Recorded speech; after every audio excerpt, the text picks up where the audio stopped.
Allez, let's go. La citation du jour. Si ta seule inquiétude, c'est que ton fils soit fier de toi, c'est pas bon signe. On y reviendra après. Bienvenue dans Papa Parle. Je suis Pierre-Yves Pajot-Souriceau, j'ai 41 ans, je suis papa de 4 garçons. Devenir père, ça a été comme une deuxième naissance pour moi. Tous mes acquis ont été remis en question, et ça tous les jours. Pour le pire comme pour le meilleur. Ça fait maintenant 9 ans que j'essaye de devenir un meilleur daron, j'ai constaté une vraie corrélation entre mon évolution de père, de chef d'entreprise et plus généralement d'homme. Mes enfants, ma femme, surtout ma femme, me challenge tous les jours, cela peut créer de l'inconfort, mais j'en tire toujours des enseignements, que ce soit pour la vie perso comme pour la vie pro. Mon but est que vous puissiez terminer chaque épisode avec un petit truc en plus pour vous aider sur votre chemin, qu'il soit pro ou perso. Merci d'être avec moi et bienvenue dans l'épisode 51 de Papa Parle. Alors, au sommaire aujourd'hui, en tout cas, on va faire, comme l'épisode précédent, un petit retour rapide sur l'épisode d'avant, voilà. On va traiter du sujet principal, alors bon, j'ai plein de petits sujets, j'en ai un qui se recoupe, on verra bien. Le sujet principal, c'est la notion d'être un exemple pour ses enfants. Je me suis beaucoup posé la question ces derniers temps, par rapport à ce que j'étais comme père, à ce que j'ai pu voir comme exemple, par rapport à ma femme, par rapport à mon propre père, etc. Et je me suis posé la question aussi de qu'est-ce que c'est que de donner l'exemple ? Est-ce qu'on peut le donner ? Est-ce qu'il est perçu ? Est-ce qu'on le fait consciemment, inconsciemment ? Voilà. Et puis on aura aussi toute une série de points divers, diverses réflexions que j'ai eues durant la semaine. Voilà. Allez, c'est parti. Par rapport à l'épisode précédent, où on parlait, dans l'épisode précédent, de la perception que l'on a des réseaux, de la manière de communiquer, comment on parlait aux enfants, etc.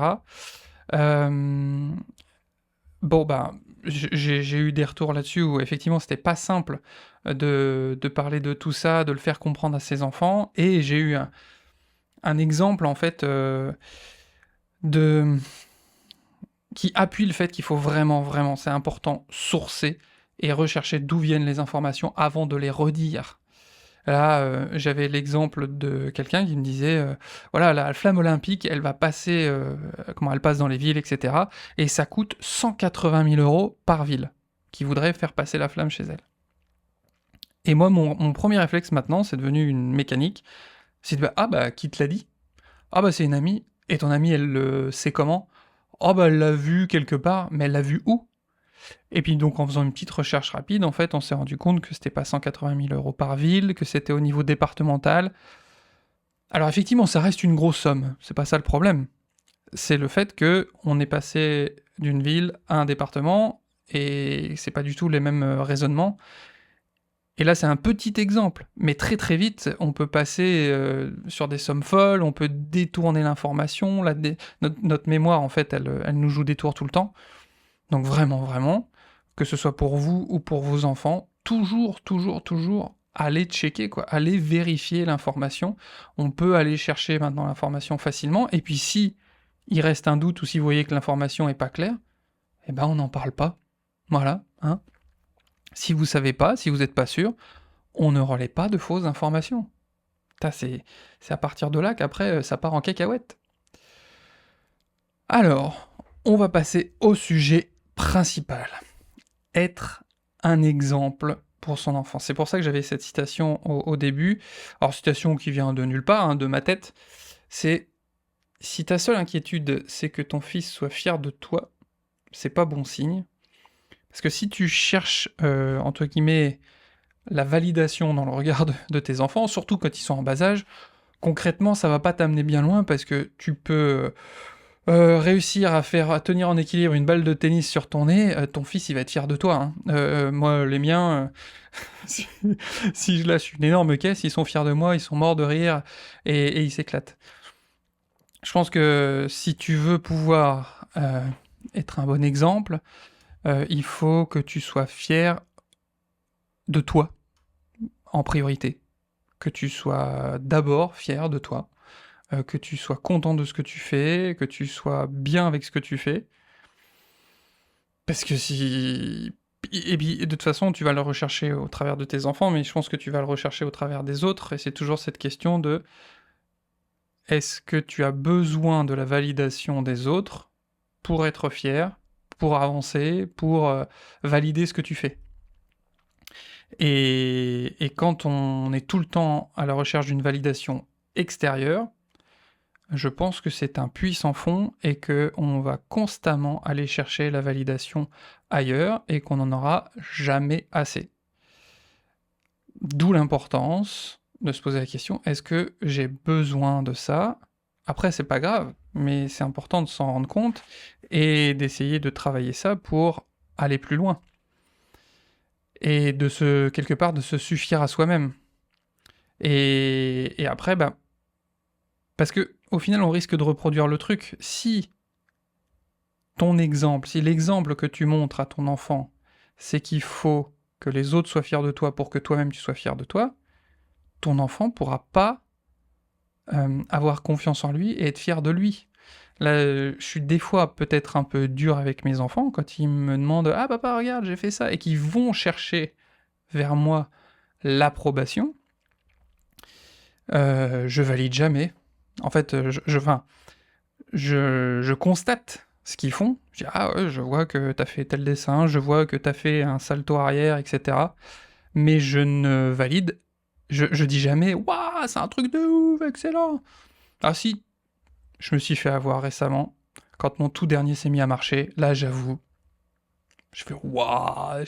et tout le monde levait les mains en l'air, et tout le monde validait, et lui était « Waouh, pompez là !» Bon, à la limite, ça l'encourage à marcher plus, c'est pas si mal que ça. Mais... Et puis bon, il peut pas forcément l'intégrer à son âge, évidemment, c'est un bébé. Mais quand il commence à comprendre, je leur demande toujours « Mais toi, t'en penses quoi ? Toi, t'en penses quoi de ce que tu viens de faire ? » Parce que il pourra... S'il a toujours besoin de mon approbation pour avancer, ça va risque de poser un problème à un moment, parce que je serai pas toujours là. Et puis, alors sans penser à des trucs terribles où je vais mourir, partir, etc., c'est que déjà je serai pas toujours là parce qu'il va aller faire du sport avec des potes, parce que il va faire des choses sans moi, parce qu'on sera pas toujours collé à lui, à eux. Et puis il faut qu'il puisse se construire sa propre manière de valider, en fait. Moi, j'ai mes repères. Alors, évidemment, j'espère qu'il aura des repères qui ressembleront aux miens, parce qu'on a la même culture, parce que moi, il y a des choses qui me paraissent primordiales. Mais s'il se construit pas ses propres repères, il va toujours aller chercher ailleurs, et ça va être une course sans fin, et il va pas pouvoir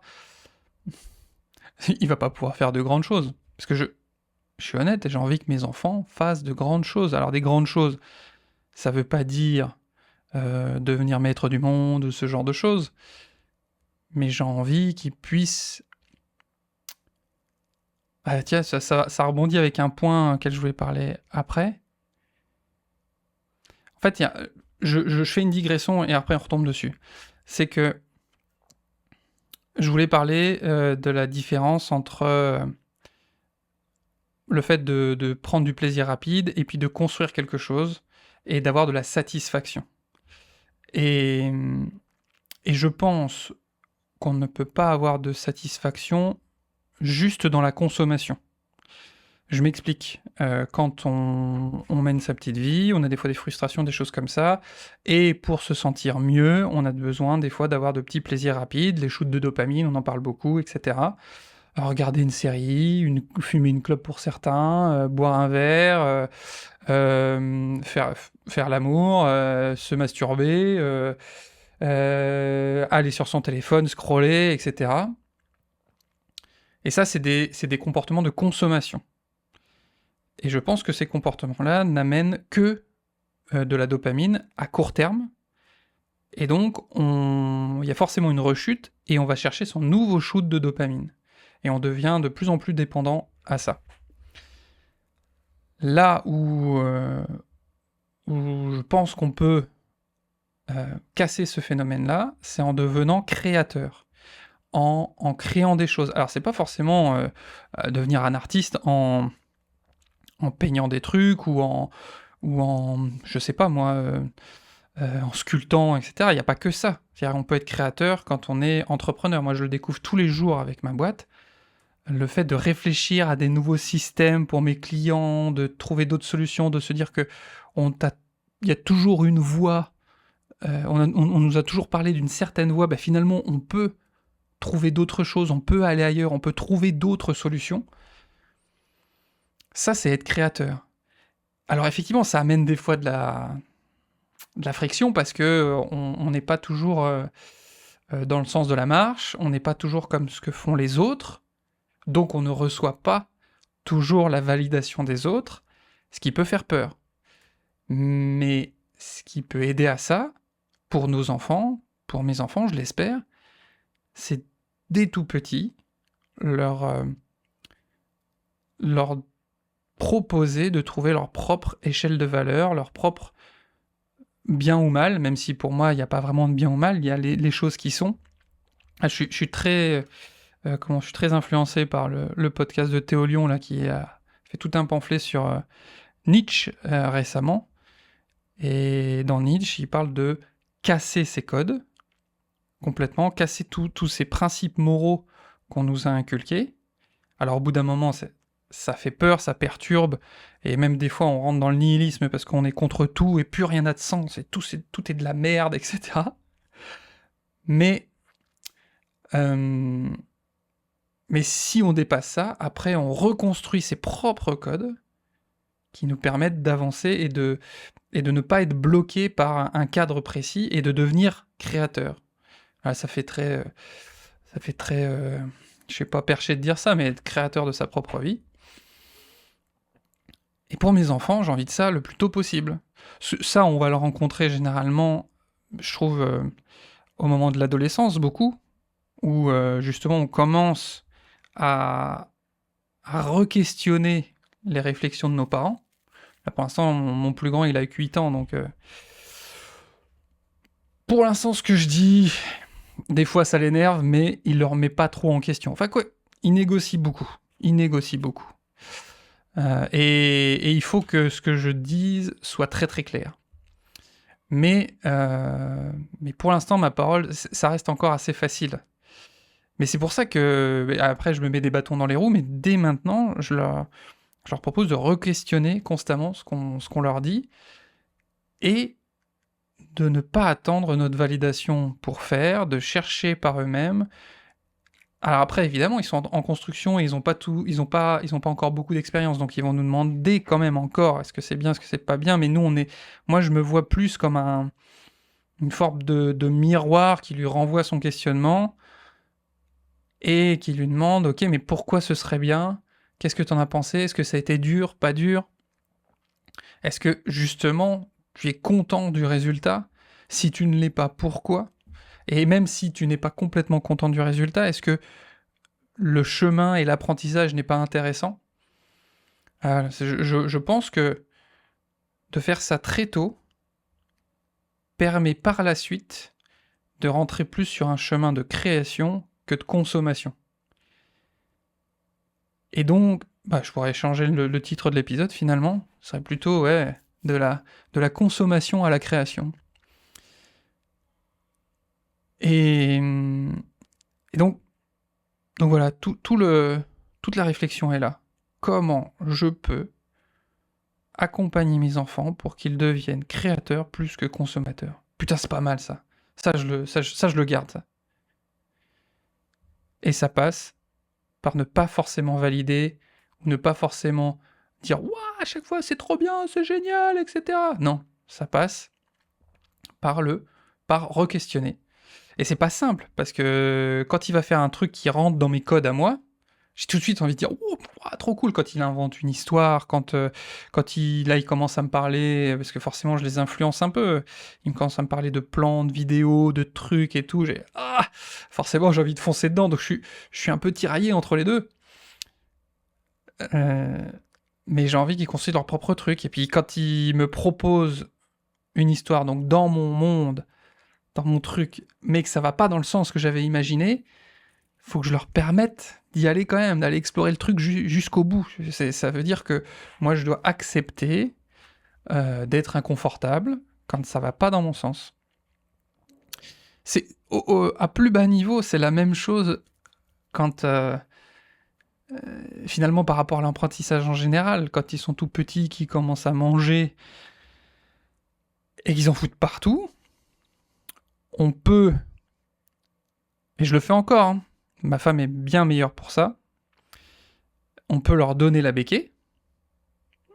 Comme ça, on s'assure qu'ils mangent bien. Ça répond, moi, à mes codes où il faut qu'il ait le ventre bien rempli. Tu vois, parce que si tu veux être en forme, il faut que le ventre soit bien rempli. Tu peux aussi le mettre des bâches partout. Tu peux qu'il touche à rien. Mais dans ce cas-là, il va comprendre que la référence, c'est en fait, a priori, il faut se laisser faire, il faut laisser venir, faut pas chercher. Alors que tu lui mets la nourriture, et même tu coupes pas tout. Hein. Là, notre dernier, finalement, je crois qu'il a jamais vraiment mangé de purée. Ça a tout de suite été des morceaux qu'on a cuits évidemment pour que ce soit mou, etc. Mais il a chiqué directement, il va chercher sa nourriture, et là, il commence, il va avoir 10 mois, 11 mois. Et il se débrouille, quoi. Bon, ça part dans tous les sens. Là, encore à midi, j'ai râlé parce que j'ai balayé plein de quinoa partout. Oui, on est des bobos, on mange du quinoa. Pas tout le temps, parce que moi, mon truc, c'est le riz.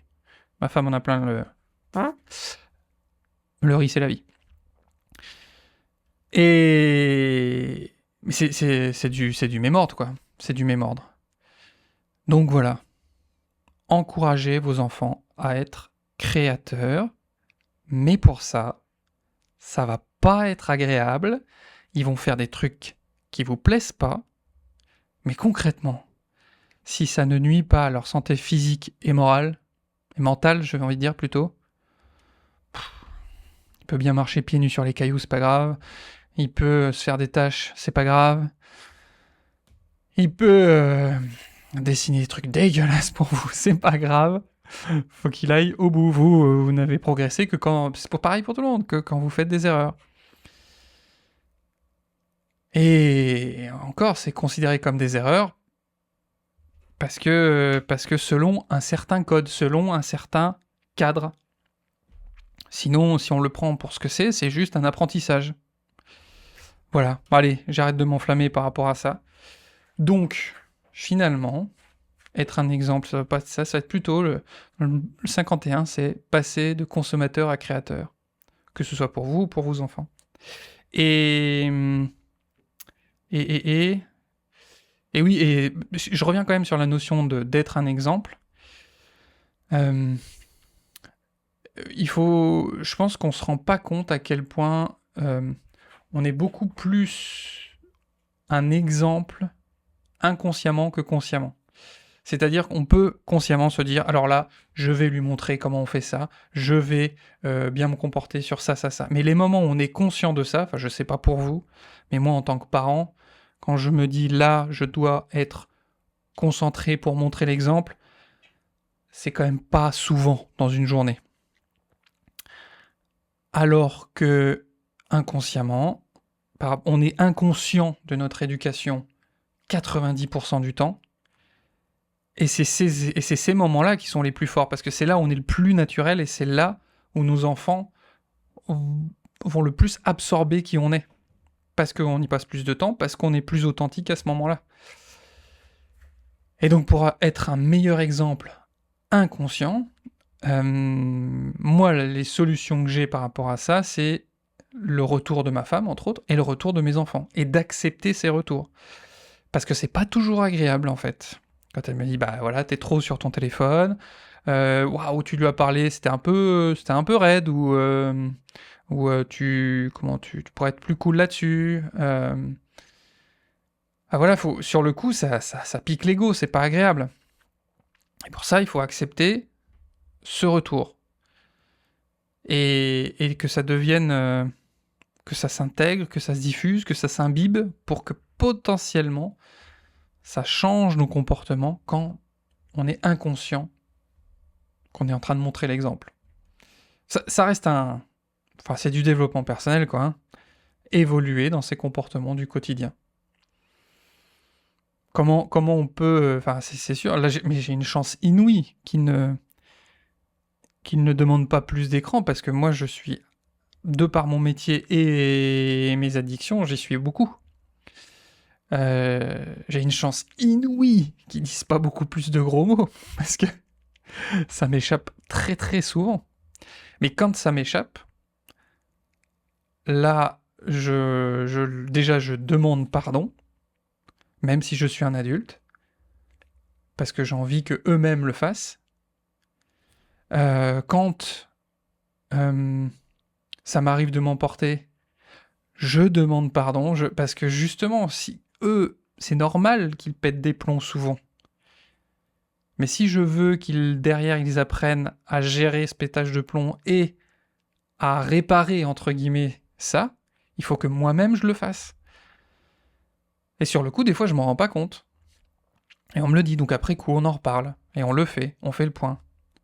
C'est pas être une crêpe que de faire ça. C'est pas... Parce qu'on voit beaucoup cette idée d'être un homme, un vrai, un bonhomme.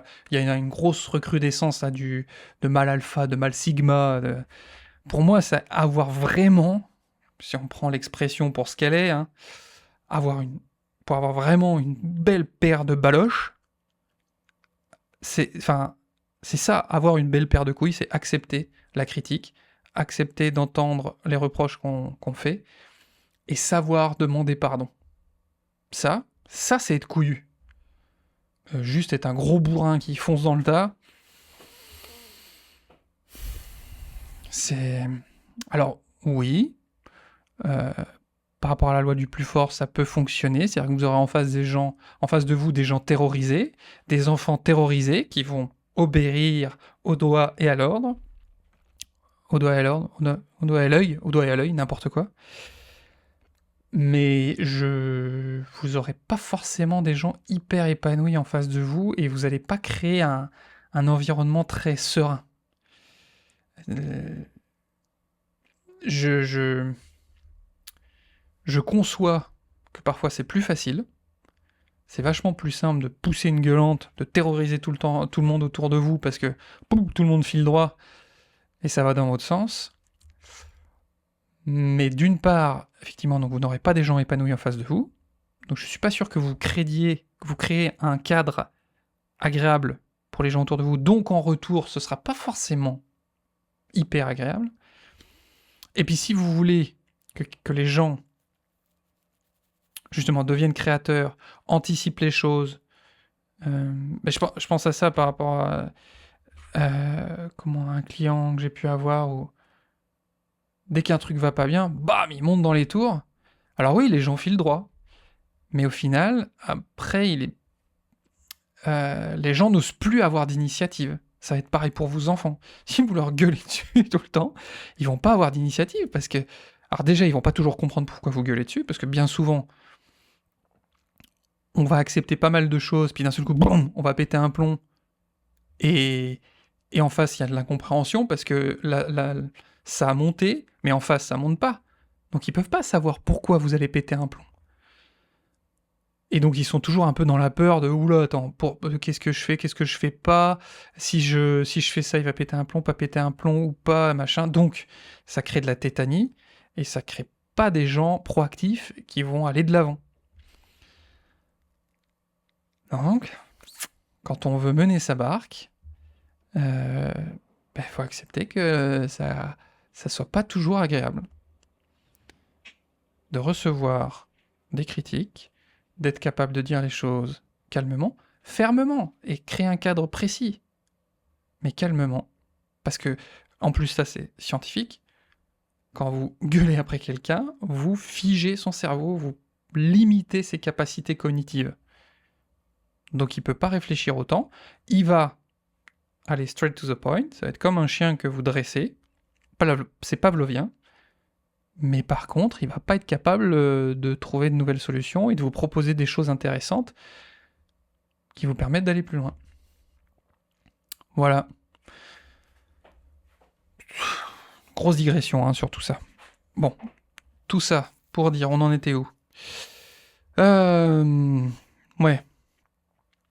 On a fait le point, on a parlé de tout ça. Ah oui, je vais faire un petit point santé. Allez, petit point santé, parce que là j'ai suite, talon, tendon, vasectomie, tout ça, gros coup de fatigue et tout, et une grosse perte de motivation au niveau sport. La nourriture, toujours ok. J'ai plus la flemme de noter les trucs, mais maintenant ça devient un peu intuitif et je sais que je suis dans mes clous au niveau quantité, etc. Et c'est plutôt cool ça. Mais au niveau sport, ouais, plus une grosse flemme, puis surtout que j'ai eu 2 séances de sport où je me suis pas super bien senti derrière, manque de cardio, faut que ça revienne le cardio aussi. Donc j'ai envie de reprendre la course progressivement. Mais une fois de plus, je remercie mon entourage et je remercie mon coach qui a bien pris les choses, m'a proposé des choses progressives et a réadapté pour que ce soit le plus simple possible. Voilà, quand un truc est difficile à faire, faut identifier tout ce qui est compliqué, pourquoi je m'y mets pas, etc. pour en gros enlever tout ce qui est chiant et qu'on n'ait plus aucune excuse. Voilà. La quête du sommeil continue. Beaucoup mieux. Beaucoup mieux au niveau du sommeil. J'ai demandé de l'aide. Concrètement, là, pour l'instant, ça se tient. J'arrive à avoir plus de 8 heures de sommeil. Alors, exception quand on part en voyage, où des fois on se lève beaucoup plus tôt, etc. Mais, et ça tient... pour moi, en fait, mon trigger, c'est mes enfants ou ma femme qui disent « Allez, viens te coucher ». S'ils me disent rien, je pars dans un tunnel ordi, émission de podcast, bidouille et tout le bordel. Ils m'appellent, paf, ça me trigger et puis je pense que ça vient aussi du fait que c'est agréable d'avoir les gens qu'on aime qui ont envie d'être avec toi, en fait, tout simplement.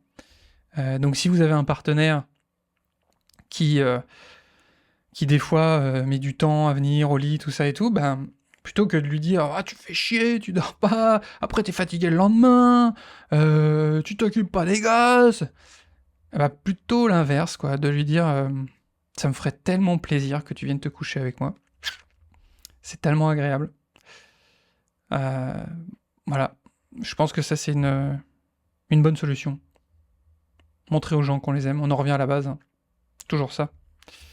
On a vu, tac, ça c'est vu, Ah oui, une question que m'a posée mon coach, c'est de bien retrouver mon pourquoi par rapport à la perte de motivation sur le sport. C'est qu'initialement, mon pourquoi, j'ai dit, je voulais être beau quand je suis tout nu, et je voulais être en meilleure santé, et être ok avec mes enfants, avoir la patate et tout. Et je pense que quelque part, j'avais cette barre fatidique des moins 10 kilos qui est arrivée. Et depuis, en fait, il y a moins de motivation aussi par rapport à ça. Et je pense que je dois re-questionner pourquoi continuer, pourquoi aller plus loin. Je pense que j'ai besoin d'objectifs clairs aussi. Là, j'accompagne un ami aussi sur sa communication qui est coach en trail. Et ça commence à me poser question de refaire du cardio, justement, parce que je sens que mon cardio a pris et que j'ai du mal à suivre de temps en temps. Donc voilà, ça c'est en réflexion. En tout cas, j'ai besoin d'un objectif plus clair. Et puis peut-être qu'aussi, je me trouve beau quand je suis tout nu, donc j'ai aussi atteint l'objectif, donc j'ai moins de motivation peut-être par rapport à ça. Mais voilà, donc c'est encore en questionnement. Florian, si tu me regardes, je réfléchis. Hop. Hop, hop. Ça c'est coché, ça c'est coché. Ah oui, petite réflexion que j'ai eue concernant concernant l'IEF et les attentes. Enfin, je me suis rendu compte, en parlant avec ma femme de l'IEF, que parfois on se met la rate au courbouillon, ou on s'inquiète, parce qu'on n'a pas l'impression d'être assez bon ou de faire ce qu'il faut. Mais on n'a pas posé la question. Et finalement, ta compagne, ton compagnon, en fait, il attend pas du tout ça. Là, en l'occurrence, par rapport à l'instruction en famille, je sais que c'est pas ma force de faire des cours, de suivre précisément les choses par rapport aux maths, par rapport au français. C'est pas ma force, j'ai pas une motivation énorme par rapport à ça. Par contre, tout ce qui est culture G, tous ces trucs-là, j'adore ça, raconter des histoires, enfin, des trucs complètement en dehors, quoi. Et finalement, en disant ça à ma femme, elle dit « Mais tu sais, c'est pas du tout ce que j'attends de toi. » Et elle a été beaucoup plus scolaire, et elle aime beaucoup plus ce truc-là, et d'elle-même, elle va chercher des outils éducatifs et pédagogiques. Elle me dit « Mais c'est pas du tout ce que j'attends de toi. » En fait, la chose la plus importante, et a priori je le fais, c'est le fait d'être au clair avec la direction qu'on prend, et d'être soutenant par rapport à la direction qu'on prend et par rapport au monde qui nous entoure. Par rapport au fait, justement, on casse des codes, on n'est pas toujours dans les clous, mais par contre, tous les deux, on est sur la même ligne. Et là-dessus, c'est très réconfortant, et ça nous permet d'être solides par rapport à ça, et de pas avoir de doute. Enfin, on remet en cause ce qu'on fait, mais de ne pas nous sentir affaiblis quand on remet en question notre manière de fonctionner. Donc voilà. Quand vous avez un truc qui traîne, de toute façon depuis un moment, vous n'êtes pas sûr et que vous n'êtes pas bien par rapport à ça, faut poser la question. Bah oui, si tu poses pas la question, bien souvent, putain, c'est incroyable, même si ça fait longtemps que vous vivez avec la personne, vous êtes surpris en fait des réponses. Et même si, quand bien même ce serait vrai, ou vous posez une question parce que vous faites pas un truc comme il faut et que c'est vrai, mais le simple fait de le dire à l'autre, je dis au moins il s'en rend compte, quoi. Ok, donc s'il s'en rend compte, on va pouvoir faire évoluer les choses. Voilà. Et ben on en est où là ? Je sais même pas à combien on en est. Bref, on s'en fout. Allez, là je me le suis noté parce que j'oublie tout le temps. Petit rappel, si vous avez été jusqu'au bout de l'émission, incroyable, génial, merci. N'hésitez surtout pas, mettez les 5 étoiles là, sur Spotify, Apple Podcast, un peu partout. Mettez un like. Recommandez autour de vous si vous trouvez qu'il y a un minimum de valeur dans ce que je peux donner ou transmettre. Si vous avez des questions, si vous avez des interrogations, si vous avez des idées de sujets, envoyez-moi tout ça. Vous pouvez le faire via les réseaux, Facebook, Instagram, etc. Et puis l'adresse mail, contact@papaparle.fr.